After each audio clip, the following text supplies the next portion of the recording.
Good morning mga chika labs. A day in my life as a grade A student at age of 13. For today's vlog is may pasok ka kami ngayong araw at Tuesday malamang may pasok kayo. Dapat nga po pala is Monday kami magpi-PE kaso wala si ma'am. Dapat po kasi kapo pa kami naka-PE kasi nga po may sayaw kami at may practice kami sa sayaw. Kaso wala si ma'am, absent daw siya. Kaya sabi niya sa Tuesday na lang daw. Pasensya na nga po pala kung di po ako nakapag-vlog no Monday kasi busy talaga ako at may problema ako kaya ayan, di ako nakapag-vlog. Pasensya na nga din po pala sa mga nag-aantay ng vlog ko. By the way, mga bumaba na nga po pala kami nakapatid ko para po kumain po ng tanghalian naming dalawa. Alam nga naman pumasok ka nang walang kain, ay naku. At ayan, pagkatapos ko nga po pala kumain at magpahinga is pupunta na ako sa kaibigan ko dahil sabay kaming pumasok. Hindi nga po pala kami matitipapa na kapatid ko kasi po umalis siya. At ayan po, kasama ko na po dyan yung kaibigan ko. Fast forward, nandito na nga po pala kami sa school. At ayan, nandito na nga po pala ako sa room. Second subject na nga po pala namin ng mga time na yan. At wala po kaming teacher. Kaya nakuha ko pang mag-video Resist na nga po pala namin ng mga time na yan.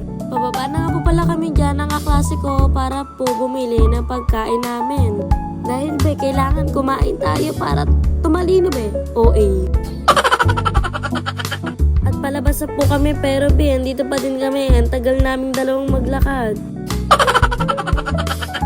Maaga nga kami pinababa ng president at vice namin kasi wala naman din kaming teacher ng third subject. Fast forward mga nakabili na nga pala kami dyan at ayan, dumayo muna kami sa building 6. Saglit nga lang po pala kami dumayo sa building 6. Kaya ayan, pagkatapos po namin mag-recess ay bumalik na nga po pala kami dyan sa building 8. Paus nga po pala itong boses ko kaya pagpasensya nyo nga po muna po ako. Pinipilit ko nga lang po palang mag-voice cover at mag-vlog kasi para sa inyo naman to po.